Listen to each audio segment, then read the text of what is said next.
अखण्डमण्डलाकारं व्याप्तं येन चराचरं तत्पदं दर्शितं येन तस्मै श्रीगुरवे नमः। तस्मै श्रीगुरवे नमः। तस्मै श्रीगुरवे नमः। कल के व्याख्यान में हमने छंद प्रकरण के अंतर्गत विभिन्न प्रकार के गणों की चर्चा की कि किस प्रकार से यगण मगण इत्यादि का निर्माण होता है। आज हम वार्णिक छंदों में पहला छंद अनुष्टुप छंद, उसके लक्षण, वृत्ति और उदाहरण पर चर्चा करेंगे। अनुष्टुप छंद का वस्तुतः मूल नाम श्लोक है, किंतु जाति अनुष्टुप होने के कारण से प्रचलन में अनुष्टुप ही है। सबसे पहले इसके लक्षण को देखेंगे। श्लोके षष्ठम गुरुर्ज्ञेयम सर्वत्र लघु पंचमम द्विचतुष्पादयोः ह्रस्वं सप्तमम दीर्घम अन्ययोः। एक बार फिर ध्यान दीजिएगा। श्लोके षष्ठम गुरु ज्ञेयम सर्वत्र लघु पंचमम द्विचतुष्पादयोः ह्रस्वं सप्तमम दीर्घम अन्ययोः। अब इसकी वृत्ति पर चर्चा करेंगे हम लोग। यह एक वार्णिक छंद है, क्योंकि इस छंद में वर्णों की गणना होती है, मात्राओं की गणना नहीं होती। इसके 4 चरण होते हैं। इस छंद के प्रत्येक चरण में 8 वर्ण होते हैं। कितने वर्ण होंगे? 8 वर्ण होंगे।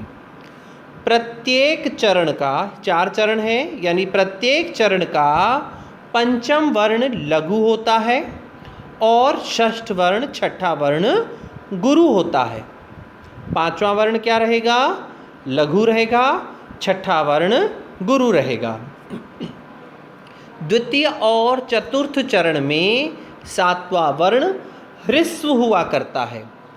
द्वितीय और चतुर्थ चरण में 7वां वर्ण ह्रस्व होता है। अब दूसरे और चौथे का तो बता दिया 7वां वर्ण। अब पहले और तीसरे का 7वां वर्ण क्या होगा वो आगे बताएंगे। प्रथम और तृतीय चरण में 7वां वर्ण गुरु होता है। अर्थात इसके गणों का क्रम क्या रहेगा? 5वें, छठे और 7वें अक्षर को, 7वें वर्ण का ही हमें देखना है। 5वां वर्ण क्या रहेगा? अभी हमने कहा था 5वां वर्ण लघु रहेगा, छठा वर्ण गुरु रहेगा और 7वां वर्ण पहले और तीसरे में तो क्या रहेगा? गुरु रहेगा और दूसरे और चौथे में ह्रस्व रहेगा। अर्थात इसका क्रम क्या रहेगा? लघु गुरु गुरु। फिर द्वितीय चरण में लघु गुरु लघु। फिर तृतीय चरण में लघु गुरु गुरु और चतुर्थ चरण में लघु गुरु और लघु रहेगा। अब इसका उदाहरण हम देखेंगे।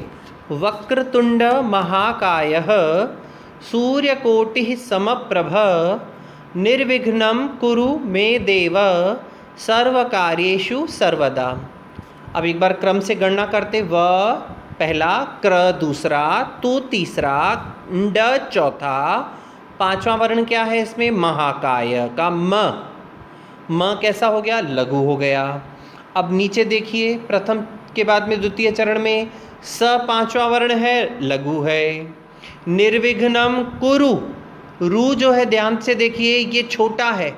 अगर रू में गांठ बंधी हुई होती है तो वह दीर्घ रू कहलाता है। यह छोटा है, ह्रस्व है, तो यहाँ लघु होगा। फिर नीचे सर्वकार्य शु, शु छोटा है तो लघु हो गया।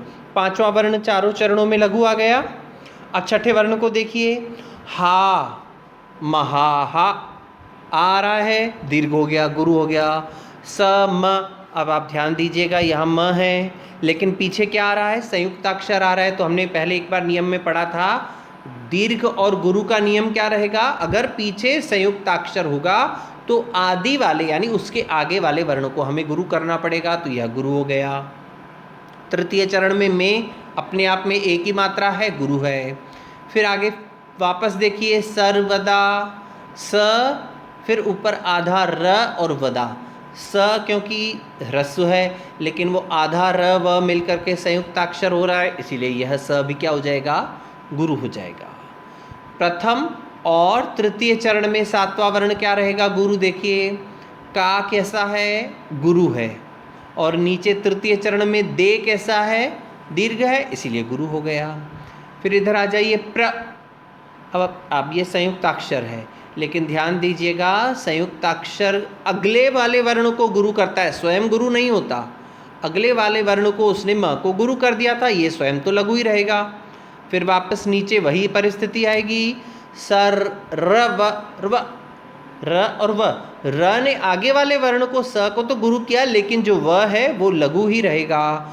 तो गणों का क्रम पांचवें, छठे और सातवें वर्ण में क्या रहेगा? लघु गुरु का क्रम, लघु गुरु गुरु, लघु गुरु लघु, लघु गुरु गुरु, फिर लघु गुरु और लघु। इसमें समझ में आ गया होगा। एक उदाहरण पे अपन और चर्चा करते हैं। अब कल एक किसी विद्यार्थी का फ़ोन आया था, उन्होंने कहा था कि हमें छंदों का उच्चारण कैसे किया जाए, सस्वर पाठ कैसे किया जाए, उस पर आप थोड़ी सी चर्चा कीजिएगा। तो आज अपन थोड़ा सा सस्वर पाठ करके और देखते हैं। ध्यानमूलं गुरोरूपं पूजामूलं गुरोपदं मंत्रमूलं गुरोर्वाक्यं मोक्षमूलं गुरो कृपा। इस प्रकार से आप इसका उच्चारण कर सकते हैं। और भी बहुत सारे इसके अनुष्टुप छंद के तो आप जितनी प्रकार से चाहे उदाहरणों को आप सस्वर उच्चारण कर सकते हैं। एक उदाहरण और देखिएगा, ज्ञान शक्ति समारूढ़ तत्वमाला विभूषिता भुक्ति मुक्ति प्रदाता च तस्मै श्री गुरवे नमः। ये बहुत प्रचलित स्वर है इसका। एक उदाहरण और, गुरु ब्रह्मा गुरु विष्णु गुरुदेवो महेश्वर गुरु साक्षात् परब्रह्म तस्मै श्री गुरवे नमः, तस्मै श्री गुरवे नमः। एक और उदाहरण, गीता का बहुत प्रसिद्ध श्लोक है, अंतिम श्लोक। बहुत अलग सा उसका उच्चारण मैंने एक बार किसी से सुना था, आपको भी उसको सुना रहा हूँ। यत्र योगेश्वर कृष्ण यत्र पार्थो धनुर्धर तत्र श्री विजयोर्भूति ध्रुवा नीति मतिर्मम।